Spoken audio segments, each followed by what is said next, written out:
thought I would talk a little bit about the Notions side of using the Brother PE 770 machine for embroidery. Lots of different embroidery threads out there.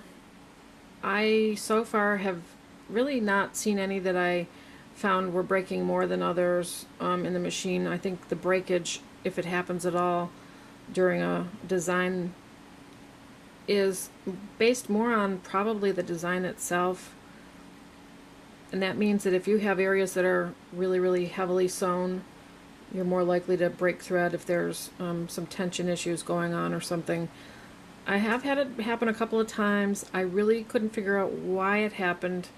It didn't. I tried different threads and some were breaking and some were not. So I wrote down the names of the ones that had broken, but it only happened a couple of times, so I really wasn't too concerned because I knew it was sewing a very sort of thread heavy area. And when I've sewn more simple designs or ones that have been downloaded, I didn't find that there was any problem with any thread breakage. I did buy the Metro thread set that has their largest set that has lots and lots of different colors. I think the thread seems okay so far. The spools are very cheap and very rough on the edges and stuff. The Sigma that they also sell seems like it's a little bit better, and I really like the fact that they already come with a hole punched in the middle for where the label is on the top. The labels can be a big pain and leave a lot of sticky stuff behind on your horizontal thread spool thingy that goes through there, and I love it when some of the brands already have a hole poked in them, like Sulky. The larger rolls like this of Sulky, nice hole already in it. You don't have to worry about ever losing your number, your color number, like that's number 1120.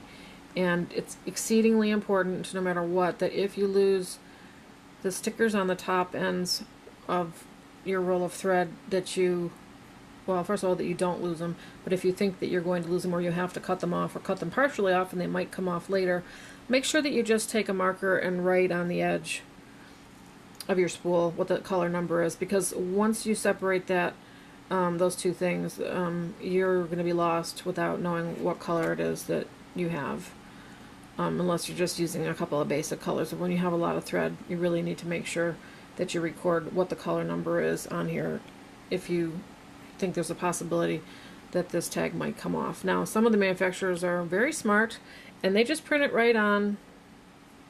They just put the color information and everything right on the spool itself. So Gutermann and Sulky, these smaller reels of it, there's color 1057 is written right on there. So even if this comes off, because this does have to, you have to cut a hole in this.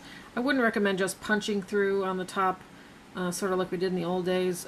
These days it doesn't seem to work well. Usually the whole label will come off, or at the very least you will get a lot of sticky stuff left on your horizontal post, and that will cause trouble when reels of thread try to turn. It'll start holding it back. So I had to even use some sticky remover to get all that stuff off of mine. So I find that just like the regular coats that you buy at the local stores, that is bad. And again, I don't punch it through. I just take my I have a little pointed embroidery scissors here that I just take and I just cut it out, 4 cuts, pull it up by hand, and then do what I can to salvage the label at least. Now, regular thread that's just on a spool, like as we all think of it, like this, and even like this, those are fine to put up in the normal position in the sewing machine. However, the cones here are really not meant to go up there. The cones are meant to stand up.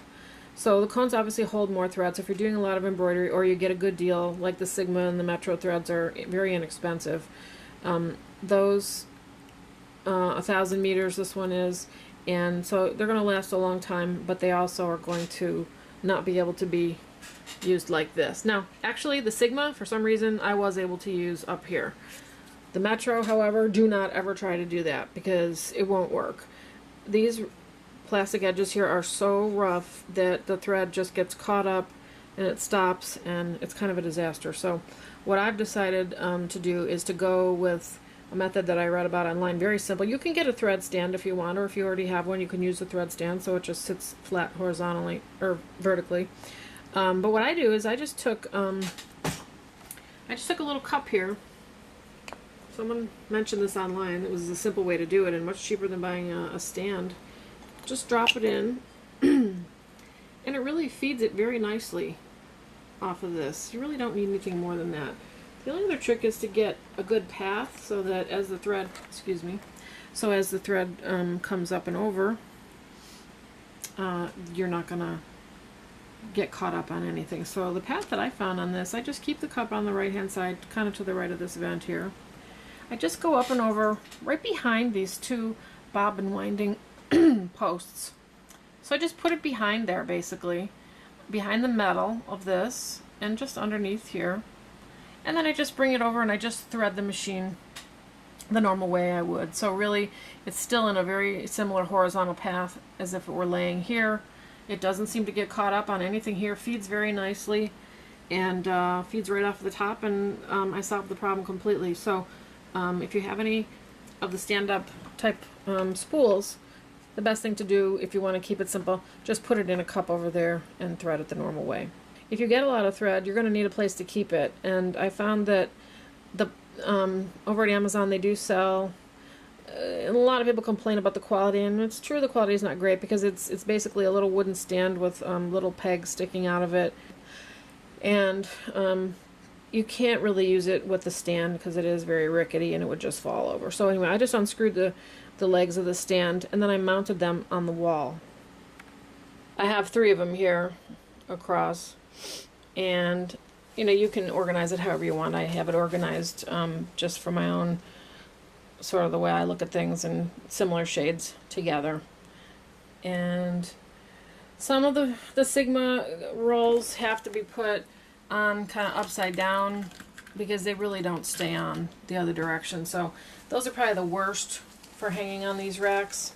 The Metro are the next worst because they've got that wide base. So really anything that you're going to get that's sort of a cone style is going to be a little iffy. They do fit on there, but they kind of have bases that overlap. So when you go to take them off, you have to kind of hold one on either side of them to get it off if you're going to use these racks. You can certainly make something out of pegboard and make it so that your things will fit a little bit prettier. But I'm not fond of what pegboard looks like. It just always looks like an ugly old basement, so I thought I would try this instead. And of course regular rolls, just the small rolls like that, those fit just fine, and a regular roll of thread will fit just fine as well. So this is the way I decided to organize my thread, and seems to be working out pretty well. Again, I just removed the legs off of these. There's, vertical legs that go on to as a stand, and that really would not last very long standing up. But I just put nails into the wall and I just hooked them over the top, and it was very easy. One more thing about thread. When I started getting a lot of thread, I knew I was going to have some way to organize it, especially if I was going to be using online color conversion charts and stuff, where you have to convert one color from a certain manufacturer to another, and normally that uses numbers. So I knew there was no way I could be doing it without using the computer. So I set up a little spreadsheet, and I sorted by the brand of thread, and then secondly I sorted by the color number. So basically I can search for anything that I need in this, or I can resort it so that it's sorted just by color number, and it really helps me to keep track. So like column A I have the brand, column B I have the color number, column C I have the color name, and any notes, like if the color name doesn't really describe what the color actually looks like, I would put it parentheses and just say what I thought that it looked like. The next column, polyester or rayon, I have that in there. Quantity that I have, the vendor where I bought it from, and then I put a link directly to that company's website if it's online. And I have another column that just says metallic or special type of thread, yes or no, and pretty much that's it. So I have quite a bit of the Madeira because I bought a set that had a lot of different colors from Madeira, and I have a lot from Metro because I also bought a set from there. So I'm able to go in and really easily keep track and find what I have I also decided that I would convert it to a PDF, and then I would email it to myself and put it in my iPhone. And so basically, after I email it to myself, I download it and I put it in either Kindle or the iBooks. So the PDFs will, it'll take a PDF and save it in there.